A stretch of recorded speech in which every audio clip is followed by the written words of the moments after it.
31장 15절부터 22절, 예레미야 31장 15절부터 22절까지를 같이 한 목소리로 봉독하겠습니다. 여호와께서 이와 같이 말씀하시니라. 라마에서 슬퍼하며 통곡하는 소리가 들리니 라헬이 그 자식 때문에 애곡하는 것이라. 그가 자식이 없어져서 위로받기를 거절하는도다. 여호와께서 이와 같이 말씀하시니라. 내 울음소리와 내 눈물을 멈추어라. 내일의 삭슬 받을 것인즉 그들이 그의 대적의 땅에서 돌아오리라. 여호와의 말씀이니라.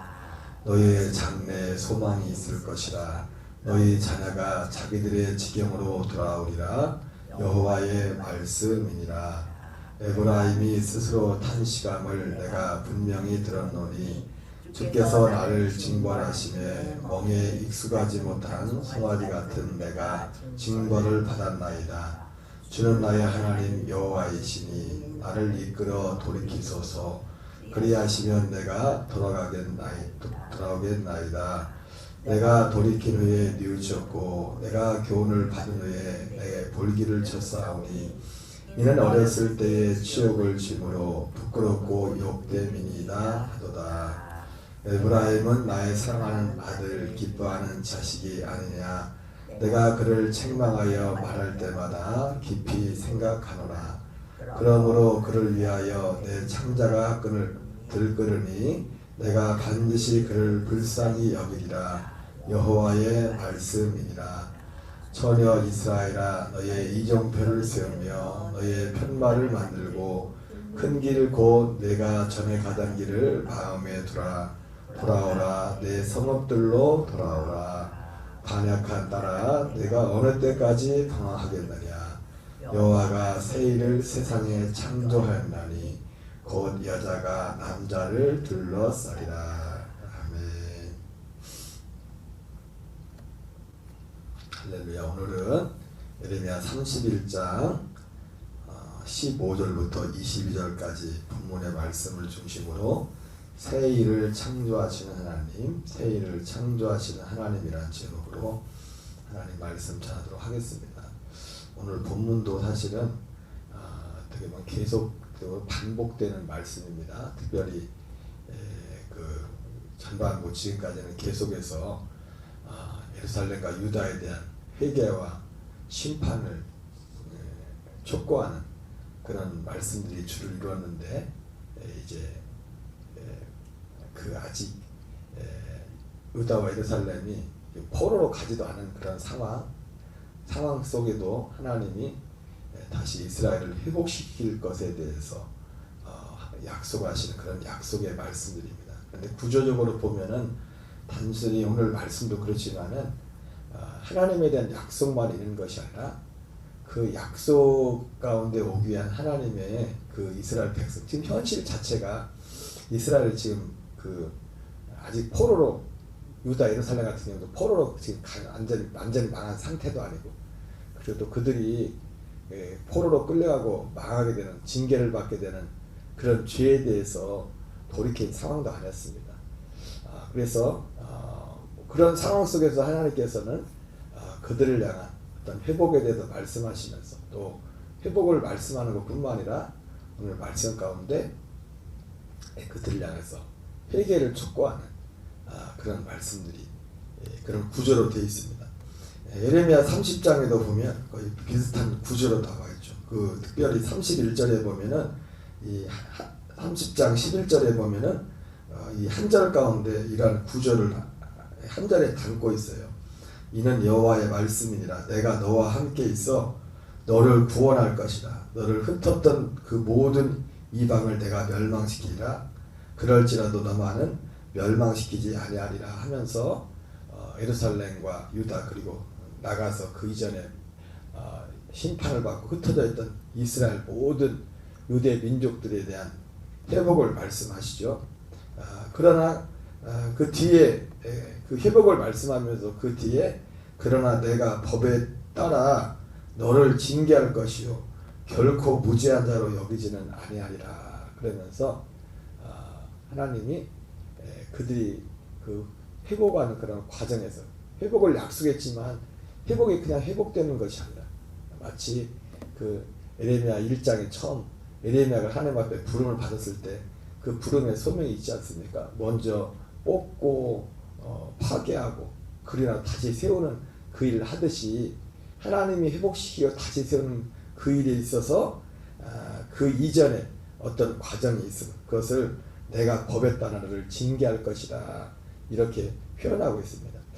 어쨌든 오늘 본문도 보면은 그런 구조로 되어 있어요. 그래서 15절부터 보면은 여호와께서 이와 같이 말씀하시니라. 라마에서 슬퍼하며 통곡하는 소리가 들리니 라헬이 그 자식 때문에 애곡하는 것이라. 그가 자식이 없어져서 위로받기를 거절하도다. 사실 이 말씀도 예언적인 말씀이죠. 예언적인 말씀. 예수님이 사실은 그 마태복음 2장에 그 베들레헴 그 지역에 2년 그 헤롯이 예수님을 죽이려고 이제 그 동방박사들한테 나중에 돌아갈 때 나 들렸다 가라 이렇게 말했는데 그 동방박사들이 꿈에 지시하심을 받아서 다른 길로 가지 않습니까? 헤롯이 나중에 그걸 알고 나서 그 동방박사들에게 그 말했던 그때를 기점으로 해서 2살 아래 애들을 다 죽여버리는 그런 학살의 사건이 일어나죠. 예수님 한 분 죽이려고 베들레헴에 있는 그 예수님 그 유대의 임금은 나시니가 어디 계시냐 이렇게 묻지 않았습니까? 그래가지고 그때를 기점으로 해가지고 또 그때뿐만 아니라 그들이 별의 인도를 받은 그것을 계산해서 2살 아래의 그 남자애들을 다 죽이는 대학살이 있었습니다. 그때 인용된 말씀이 이 말씀이죠. 라마에서 슬퍼하며 통곡하는 소리가 들리니 라헬이 그 자식 때문에 애곡하는 것이라. 그 마태복음 2장에 이 말씀이 인용이 되기도 하는데 이 말씀은 또 그때 당시 이 예레미야에게 말씀이 주어지는 그 기점으로 하면 또 하나의 예언의 말씀이죠. 바로 바벨론 포로 마지막 3차 이제 예루살렘 성전이 불타고 비참하게 이제 마지막 완전히 망해버리는 그 예루살렘과 유다에 대한 운명을 예언한 말씀이기도 합니다. 바로 이 말씀이야. 이 아까 말씀드린 것처럼 지금 하나님이 예루살렘과 유다 나가서 이스라엘의 회복을 말씀하시는데 지금 아직 멀었어요. 아직 포로로 끌려가지고 이 일도 일어나지 않았는데 사실 이 일은 이 세일 하늘 뒤에 나온 세일 뭐 세일이라는 말도 나오지만은 하나님이 이들을 회복시키는 일은 그 전에 바벨론 포로로 끌려가는 그 일이 먼저 일어나지 않습니까? 아직 그 일도 일어나지 않았어요. 그런 상황 속에서 하나님께서 지금 예루살렘과 이스라엘의 회복을 말씀하는 겁니다. 16절에 여호와께서 이와 같이 말씀하시니라. 내 울음소리와 내 눈물을 멈추어라. 내일에 삭슬 받을 것인데 그들이 그의 대적의 땅에서 돌아오리라. 여호와의 말씀이니라. 너의 장래에 소망이 있을 것이라. 너의 자녀가 자기들의 지경으로 돌아오리라. 여호와의 말씀이니라. 우리 예레미야 29장에서 이번 주에 본문의 말씀도 그거죠. 너희의 미래와 희망이 있게 한 것이라. 너에게 소망을 주는 것이라. 그것이 1차적으로 바벨론 포로민으로 갔던 그 사람들, 그리고 지금 예레미야에서 이 말씀을 듣고 있는 사람들도 같은 상황에서 1차적으로 그들의 미래와 희망은 포로에서 돌아오는 것이었습니다. 그거에서 회복되는 것, 그 사건으로 볼 때. 그러나 오늘 본문도 마찬가지입니다. 궁극적으로 뒤에 세일이라는 말도 나오지만은 하나님의 말씀은 하나밖에 없어요. 세일이라는 것도 뒤에 세일이라는 것이 나오죠. 여러분, 해아란 세일이 없어요. 해아란 새 것이 없어요. 우리가 보통 세일을 행한다고 할 때 세상적으로 이렇게 말할 때는 그죠? 그런 것도 보통 세일이라고 하죠. 우리가 사람이 할 수 없는 생각하지 못했던 하나님이 엄청난 기적과 능력을 베풀 때 하나님이 우리의 세일을 행했다 이렇게 말을 합니다. 그러나 궁극적인 의미에서 하나님 볼 때 그건 세일이 아니에요. 진짜 세일은 하나밖에 없어요. 진짜 세일은 하나님이 예수를 통해서 이루시는 그거 하나밖에 없다고요. 세일은. 새 약속도 그렇고. 우리가 은혜라고 할 때 우리가 뭐 육신의 건강에 대했던 어떤 인생의 문제였던 큰 고난의 문제를 해결하던 그런 어떤 엄청난 우리의 힘으로 할 수 없는 것들을 하나님이 하시는 것들, 이걸 우리가 은혜라고 하죠. 맞아요. 그러나 진정한 의미에서 은혜는 그것도 하나밖에 없어요. 예수 그리스도를 통해서 우리에게 이루시는, 우리를 거듭나게 하셔서 그리스도의 장성한 믿음의 분량에 이르게 하는 그 일 하나밖에 없습니다. 빌립보서 2장에 나오는 너희 속에 착한 일을 시작하시니가 그리스도 예수의 날까지 이루실 줄을 확신하노라 사도 바울이 말을 했는데 너희 안에서 행하시는 이는 하나님이시니 너희로 소원을 두고 행하긴다 하셨는데 그 소원도 우리 안에 하실 하나님도 하시는 일 하나밖에 없어요. 물론 여러분 은사적인 측면에서는 생명과 은사는 다른 겁니다. 그리고 생명 중에 생명은 은사 중에 은사는 딱 하나밖에 없어요. 죄의 삭은 사망이요 하나님의 은사는 그리스도 예수 안에 있는 생명, 영생이라 생명. 우리가 은사라고 생각할 때는 고린도전서에 나오는 그런 은사들을 생각했지만 그거는 제가 예전에 그런 말씀 드렸잖아요. 그 은사를 받고도 은사는 왜 줍니까? 교회를 섬기해 주는 거 아닙니까? 근데 그 은사를 고린도전서 12장에 나오는 그 은사를 받고도 전혀 은사가 은사의 역할을 못할 수가 없어요. 왜? 그 은사는 어떤 기능적인 거거든요. 기능이 아무리 좋은 기능을 가지고 있어도 내가 안 바뀌면 내가 주인인데 그 은사를 가지고 하나님을 대적하는 겁니다. 그러나 우리가 그런 고린도전서 12장에 나오는 제가 전에 이런 말씀을 드렸어요. 12장에 나오는 그런 은사가 없어도 내가 주님 앞에 드려지면 내가 하는 모든 인간적인 재주조차도 그것이 엄청난 은사가 되는 거예요. 은사가. 거기는 영적인 은사잖아요. 그죠? 영적인 어떤 은사들이 주어진 거죠. 고린도전서 12장 은사장에는 우리가 그런 자연적인 주일날도 말씀했지만 어떤 사람은 그 은사가 돈을 많이 벌 수 있겠죠. 그죠? 어떤 사람은 여러 가지 분야에서 어떤 뛰어났던 실력을 가지고 있겠죠. 그거 어떻게 보면 그건 자연적인 은사. 또 어떻게 보면은 부모님으로부터 타고난 거예요. 타고난. 육신적인, 대부분 그렇잖아요. 우리 육신적인 것은 다, 물론 우리는 다 이걸 뭉뚱그려서 하나님이 그랬다고 합니다. 얼마 전에 어떤 친구하고 몇 달 전에 문자가 왔는데 그 문자 중에 그런 얘기 하더라고요. 자기는 시골 출신인데도 알레르기가 심하다. 그러면서 하나님이 날 왜 이렇게 만드신지 모르겠다고. 그냥 농담하는 원망하는 쪽이 아니라 그런 문자 중에 그런 내용이 있는데 그 말이 맞기도 하지만 그게 육신에 부모님은 또 타고난 거야. 유전적으로 타고난. 하나님이 육신에 부모를 통해 나를 낳으셨지만 하나님이 나를 이렇게 만드셨다는 말도 맞지만 그것도 틀린 말은 아니지만은 엄밀히 따지면 뭐예요? 육신의 부모로부터 물려받은 거예요. 물려받은 거 자체. 하나님이 하시는 일, 하나님이 뭉뚱그려 그걸 다 은혜라고 할 수 있겠지만 그러나 은혜는 하나밖에 없어요. 하나님이 진짜로 은사. 그래서 우리가 육신적인 그 자연적으로 부모로 물려받은 그 은사, 그죠? 운동을 잘하는. 아무리 이번에 만났던 같이 운동했던 그분도 보니까 남편이 유도했던 분이라 애들이 등치가 진짜 등치. 그거 육신적인 은사란 말이에요. 육신적인 은사.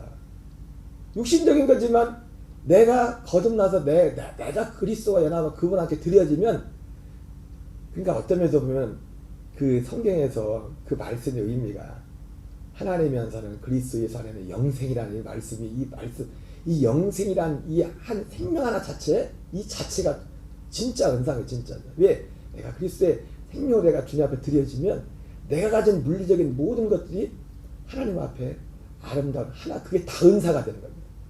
왜? 주님을 드러내는. 내가 가진 돈이, 내가 가진 건강이, 내가 가진 지식이, 이런 것들이 이 자체가 은사가. 그러나 은사가 아무리 많아도 그 은사 때문에 싸운다니까요. 그 자랑하면 그게 고린도 교회잖아요. 그리스도의 그 복음 안에 다른 복음을 쫓지. 고린도 교회는 사도 바울의 책망이 뭡니까? 너희들 왜 다른 복음, 다른 예수, 다른 영을 쫓아가느냐. 고린도 교회 전서에 보면 별 문제가 많았잖아요. 수많은 문제가. 파벌 싸움, 그리고 음행, 이방인에게 되는 음행, 우상숭배, 이런 여러 가지 문제들이 있었는데 다 그 문제들의 근원은 뭐예요? 다른 복음, 다른 예수, 다른. 파벌 싸움하고 내가 높다, 내가 잘났다는 건 다른 복음을 따르는 겁니다. 음행하는 건 다른 복음, 음행을 용납하는 건 다른 복음입니다. 우상숭배를 용납하는 건 다른 복음이에요. 어떤 죄를 용납하는 것은 그 다른 복음이라고요. 다른 복음.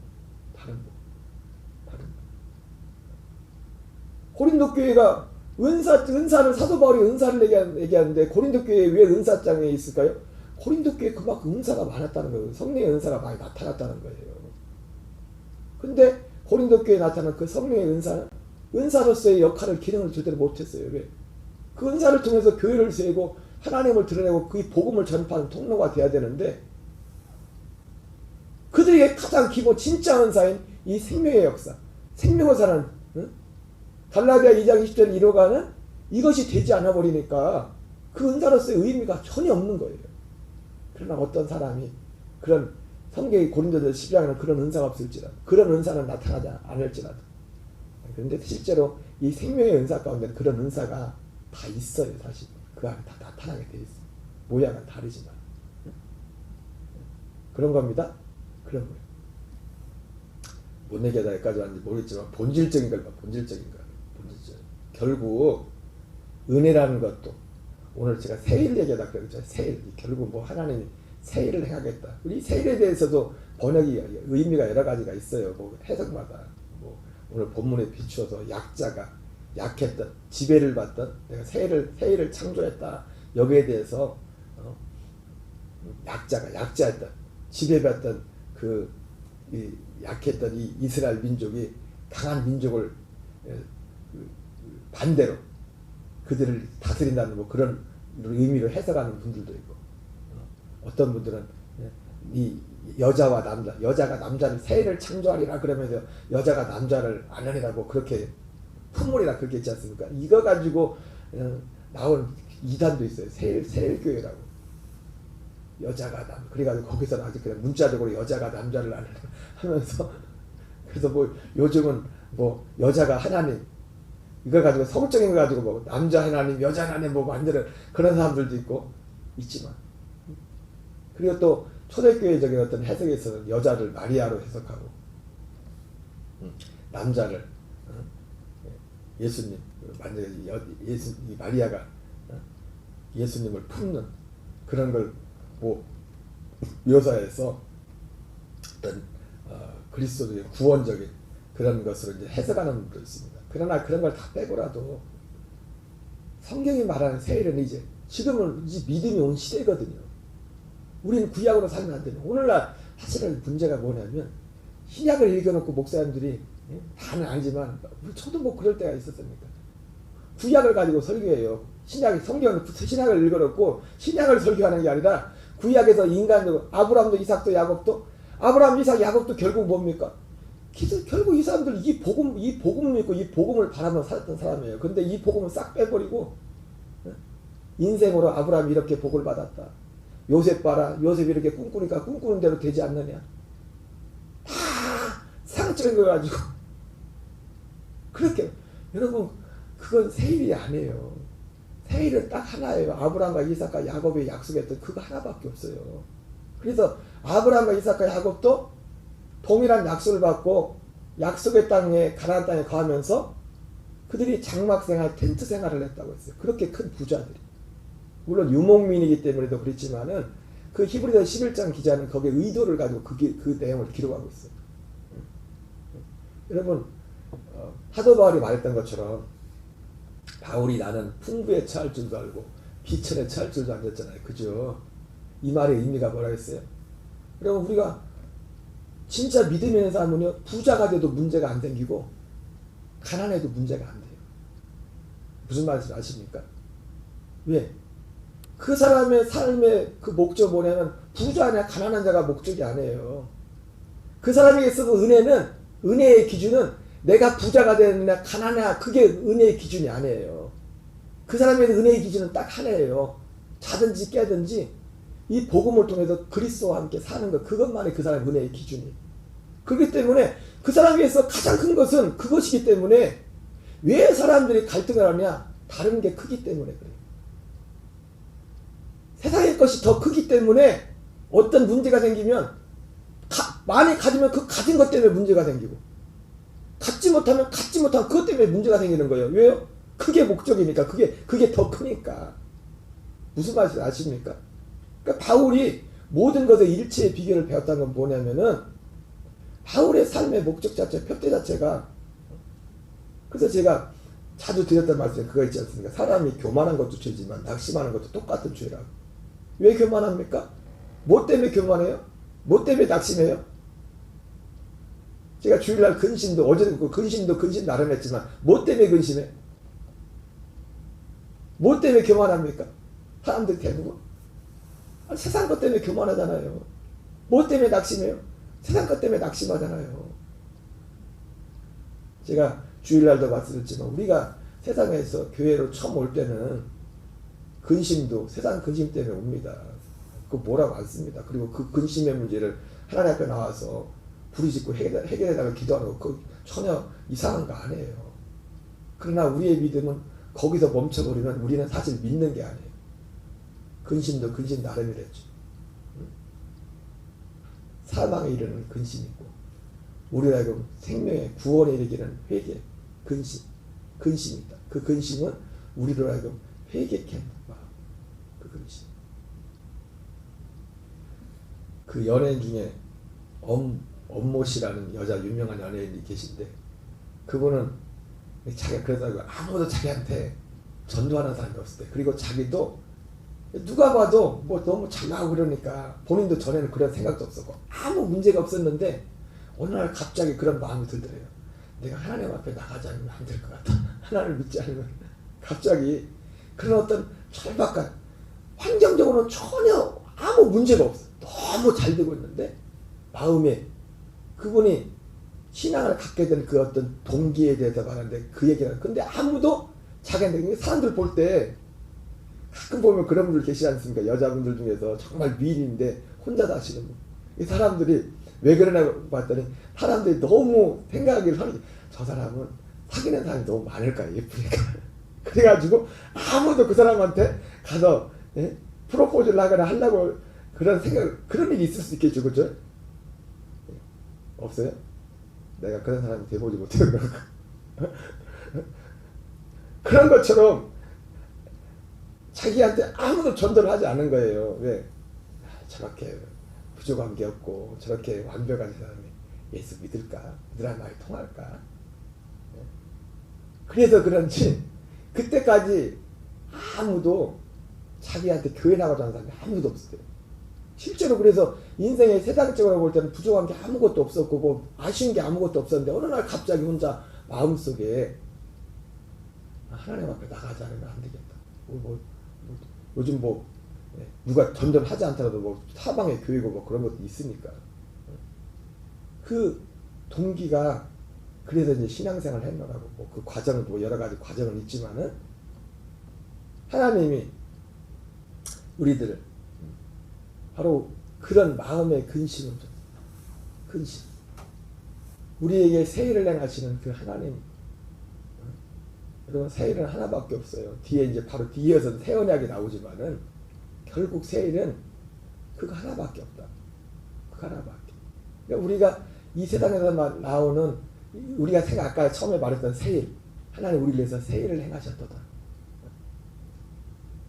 오늘 본문으로 1차적으로 보면 포로에 갔던 이스라엘 돌아오게 하는 것 이런 환경적으로 볼 때 이걸 새 일이라고 하죠. 그죠? 새 일이라고.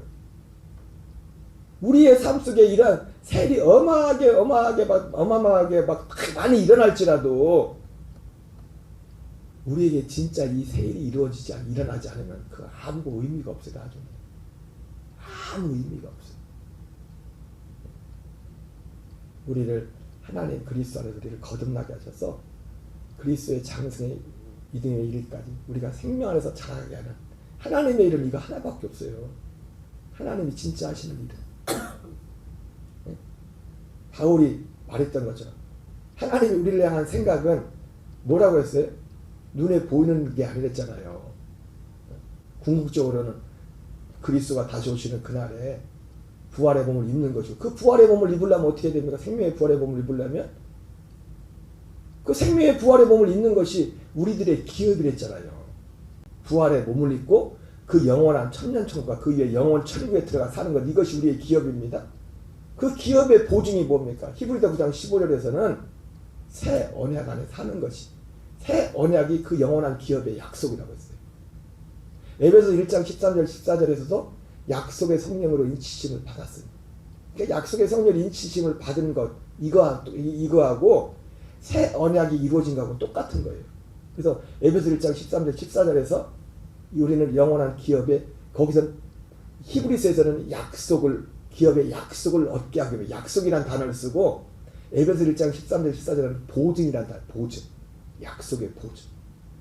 성령의 인침이 새 언약이 약속의 보증, 영원한 기업의 약속의 보증. 그 영원한 기업은 부활의 몸과 그 부활의 생명의 부활의 몸을 입고 그 영원한 하나님의 나라에 들어가 사는 거예요. 그 보증 약속이 뭐, 우리가 거듭나서 생명 안에서 자라, 그 생명을 먹고 자라가는 것, 이거 하나면 이거 하나. 이거. 아니 목사님, 그러면 우리는 뭐 먹고 살아요? 아니 이게 생명으로, 생명은 생명대로 살고 몸은 몸대로 또 움직여야죠. 그죠? 생명 안에서 우리 몸을 일터도 가고 집으로도 가고. 어떻게 우리가 이 은혜가, 이 생명이 풍성할수록 육신의 활동도 더 활발해지겠죠. 그죠? 예전에 목사님들이 예수 믿으면 산보라고. 산보가 뭐였죠, 목사님? 이뻐, 기뻐, 바빠. 바빠진다고요. 가만히 있지 못하고 가만히 있죠. 옛날에는 죄 짓는데 바빴는데 이 생명이 충만해서 이 생명으로 사는데, 몸이 그렇게, 그게 몸이 우리가 하나님 앞에 산 제물로 드려지는 거죠. 하나님은 오늘 본문에 보면 그래서 이 약속을 하시면서도 아직 현실이 그렇기 때문에 에브라임이라고 하죠. 에브라임 이스라엘에 대한 어떤 탄식과 안타까움이 있었습니다. 그리고 여기에는 또 이들의 에브라임 이스라엘 지파들의 하나님을 향한 회개의 모습들이 나와요. 약속과 이 15절부터 19절까지도 20절까지도 보면 오늘 22절까지 있죠. 21절까지도 구조가